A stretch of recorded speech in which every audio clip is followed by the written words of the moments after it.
Hello and welcome back to the Unbearable Redz. Once again, it's your boy Carl, and I'm going to be talking today about the top 5 players Liverpool should sign from bottom half Premier League teams. First of all, if you're enjoying our content, if you like this video, please like and subscribe, drop any comments you want. We do want to interact, so please, if you can do that, that'd be fantastic. Now, premise of the video, I've picked 5 players currently playing in the lower half of the Premier League. We're talking relegation teams, teams fighting with relegation, teams fighting to be in the top 4.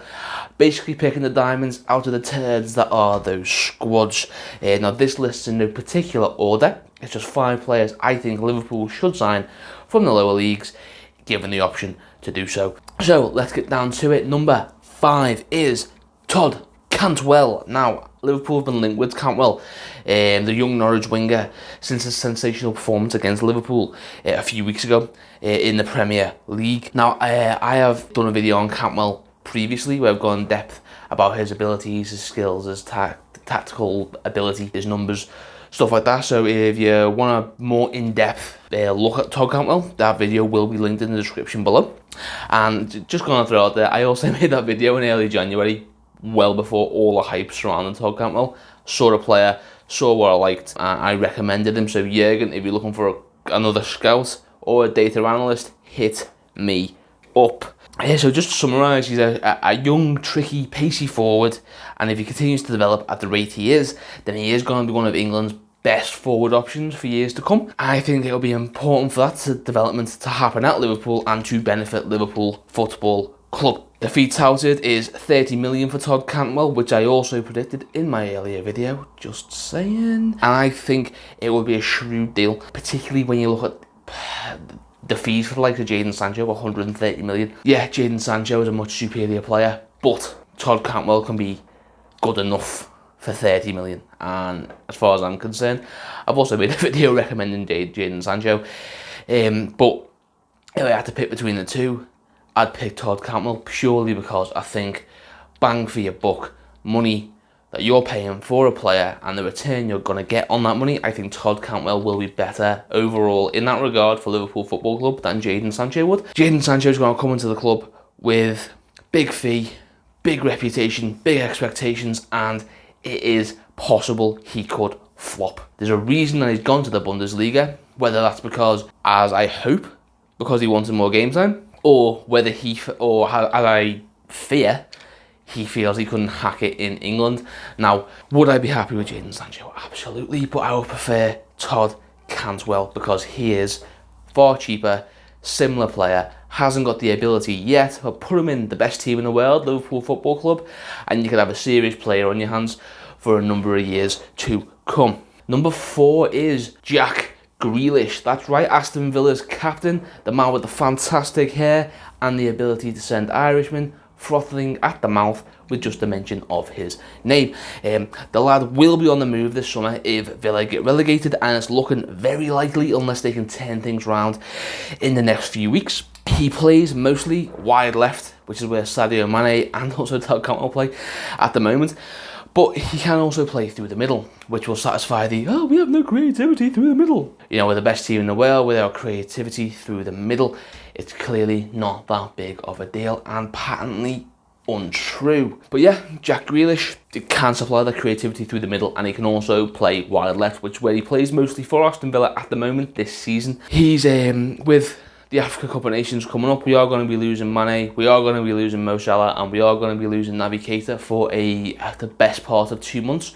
So having players that can step in, good quality players even more importantly, that can step in, do a job, try and hold down their place, and just keep things ticking over until we get our better players back, would be a great idea for Liverpool Football Club in the summer. Also, there's a possibility that someone like Jack Grealish could come in, blow everyone away, and end up holding his place down in the team, be that through the middle, be that on the left, you never know. Also, an underrated quality of Jack Grealish is that he is a great leader. He's 24 years old and he's Aston Villa's captain. He hasn't even hit his peak yet, he's just about to hit his peak, and the few games I've watched for Aston Villa this season, the way he talks to the players, the way he pushes them forward, the way he motivates them, reminds me of what Henderson and Milner do off the ball verbally for Liverpool. So you can add a third player to the squad who is keeping everybody in line, keeping the performance levels going, and also somebody who could potentially down the line be somebody who could be the leader for the Liverpool team. Somebody who could be alongside the likes of, say, someone like Trent Alexander-Arnold, who I think is going to be the captain after Jordan Henderson. You could have Jack Grealish as the vice captain, or even switch those two around depending on how they perform and how their careers develop. Now, money, we're talking about 40 million, I reckon, for Jack Grealish if they get relegated. Now, the relegation part is key to this, because if they don't get relegated, I imagine he would stay there. He is the captain. He is a bit of a legend at Aston Villa. To get him from the club would cost us a lot more, and if they don't get relegated, I couldn't see us going for him. But £40 million is what I think it would cost to get Jack Grealish from Aston Villa if they get relegated. Now, obviously, he's been linked with the likes of Man United and Spurs, but why would you go to mediocre teams, crumbling, rotting from the inside, when you can come to the best team in the world? Not a contest, not a question, not a decision. He would come to Liverpool if they were the three options. And now, number 3 is Max Aarons. 20 years old, English, right back. But Carl, I can hear you say, we have Trent and Williams, we don't need a right back. And you are absolutely right. Can Max Aarons hold a candle to Trent Alexander-Arnold? No. But that's not a criticism of Max Aarons, because there isn't a right back out there in the world who can hold a candle to Trent Alexander-Arnold. He's the best right back in the world. Not being as good as him isn't a criticism, it's just a fact of life in football today. So why am I recommending signing this player when we've got Trent Alexander-Arnold and we've got Nico Williams? Now, it's a crystal ball time now, because I don't think, well, it's not exactly a prediction, it's kind of an inevitability. It's been talked about widely that Trent isn't going to spend his whole career at right back. I think in the next 3 or 4 years you are going to see him move to centre mid or even right wing, because he's got the ability to play both positions. And I feel personally that if he stays at right back, alright, yeah, I know the arguments, why move him when you can just have the best right back in the world? That's fair enough, but I'd rather have a player of his ability in the middle as a midfielder, spraying passes, scoring goals, throwing in tackles, and then you can move through somebody like Nico Williams, who has all the qualities that Trent does. He's not as good, but he's got all the qualities Trent does. And then you can have someone like Max Aarons there as well, who's a bit of a defensive yin to Trent's attacking yang, in the sense that he's got a good cross, but not as good as Trent. He's got good attacking output, but not as good as Trent. But at the same time, because he isn't such a aggressive attacking player, he doesn't get caught out as much as Trent does defensively. Now, that's not a criticism of Trent, that's just a fact. If you are playing what's traditionally a defensive position and you are being very offensive, you're going to get caught out. It's a fact. It's just one of those things. Luckily, it doesn't really affect us too much when Henderson's there, because he does cover for Trent when he bombs on. But it is something that it's not even something he can work on, because if he wants to be, well, not even if he and Klopp want him to be an aggressive right back, there's always going to be that chance of the ball in behind. But as long as you've got someone like Henderson in there to mop it up, it's not a massive issue. With Max Aarons, that's not an issue, because he isn't going to be doing those bombing runs forward. Now, you lose the attacking output, but you get defensive stability. Now, why would we want that? If we're playing up against, if we're going up against a harder team, where you may think, you know what, could do with being a bit sturdier at the back, Max Aarons is your boy. He will defend, he won't bomb on as much, and he'll just have a better chance of stopping goals, unlike Trent. So yeah, that's why I'm recommending Max Aarons, to be honest. Also, I can see Nico Williams going out on loan next season just to get games in his legs. He hasn't really played a lot of first team football, and I don't think it'd be a prudent move to have him come straight in, because he's not as good as Trent. And the reason I'm comparing him to Trent is because that's exactly what happened with Trent. Trent didn't go out on loan. He was good enough. He got put in the team. He kept his place. Don't think Nico's that good. I think he can be, but I just don't think he's that good right now. So he is going to have to go out and get games in the legs, whether that's in the Championship and then the season after have a Premier League loan, or whether it's straight into a Premier League loan. I don't know. That's not my job. But I can see him going out on loan just to get first team experience. And that leaves a space, that leaves a gap we're already pretty much paper thin at the back, so if defenders are going to be leaving on loan, you need backup. Max Adams would be a good option for that. Money, you're talking 30 million, because that appears to be the flat fee for good young English talent. Number 2 is Saint-Maximan. That's right, we are off to Tyneside for our next pick. I feel Saint-Maximan would be a great option out on the left for Liverpool, acting as a backup for the, well, what can you say about him?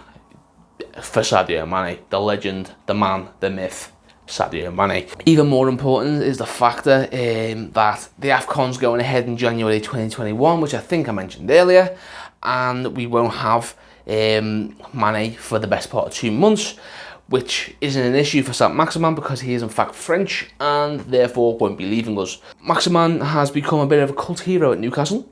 A lot of his fans feel that when he plays well, Newcastle play well. His numbers on paper, they're not exactly blowing anybody away this season. He's only played about 15 games. In those games, he's got 3 goals and 1 assist in all competitions. But when you apply the context that he's feeding to absolute donkeys in Joe Linton and Andy Carroll, whenever he can get off the Jaeger bombs long enough to play a game of footy, it puts it into perspective that maybe those bad numbers aren't necessarily his fault. And if you put him in a team like Liverpool, where you've got willing runners, willing forwards, we're a good team, we're world class, surrounded by world class talent, you could see a player like him blooming. He's only 22 as well, so he's another young. If you look at all my recommendations, all I seem to go for are young players, and it's because I feel that if you want to grow a club, you don't go out and buy established talent, you go and buy young players, you develop them, and then you move them on when they're just about to go past their peak to teams like Real Madrid and Juventus, who are willing to spend stupid money on established talent because they can, well, I was going to say because they can't make their own, but they can. They can do everything, can't they? Bastards. So how much would Liverpool need to spend to get Alan Saint-Maximan from the grubby Sports Direct merch flogging grips of Mike Ashley? Talented young winger, I can imagine Liverpool would be willing to part with about 40 to 50 million. Somebody that's going to be in the team for a number of years, resale value if they perform. Yeah, so I think 40 to 50 million would be a fair price, and I do think Newcastle would accept that as well. So yeah, that's Alan Saint-Maximan. And finally, number 1, Emiliano Buendia. Boom, that's the hat-trick for Norwich. The fact that there's 3 Norwich players in this team, and they are currently their shittest team in the league, shows that they aren't getting the results they deserve, because they do play good football. And despite the vast majority of their team being an ocean of shit, there are a few diamonds in there that and the 3 players I have mentioned are those diamonds. So, Buendia, 23 years old, Argentine, Norwich City, right winger.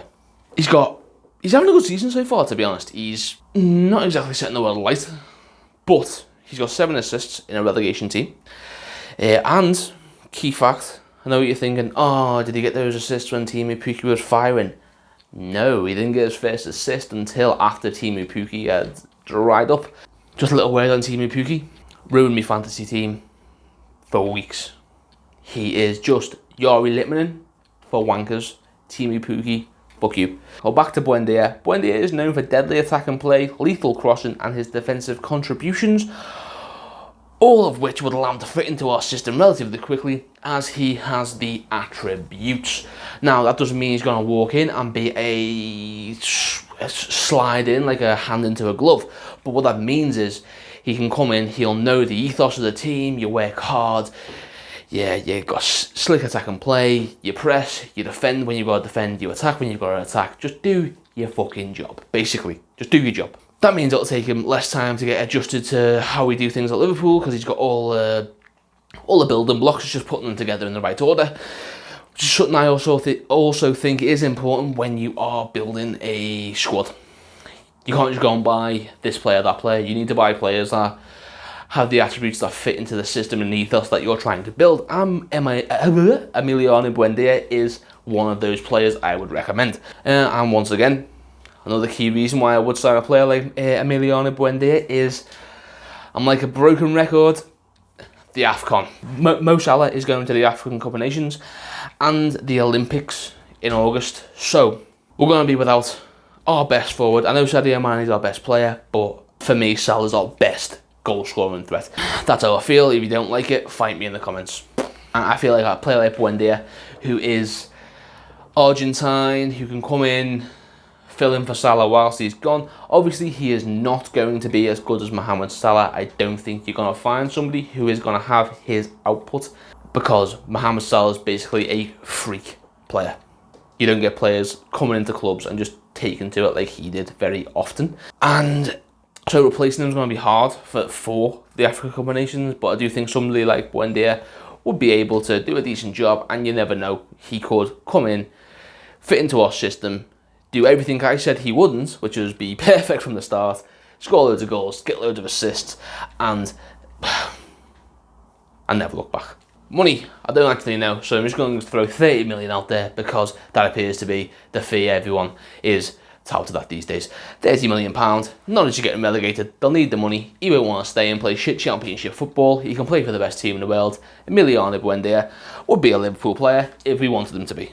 So that's my list of Premier League players from the bottom half that I think Liverpool should sign this summer. Is there anyone you guys would recommend? Do you disagree with my choices? Let me know in the comments. If you've enjoyed the video and you're liking what we're doing, please like, please subscribe, please share. You know the rest. Up the Reds.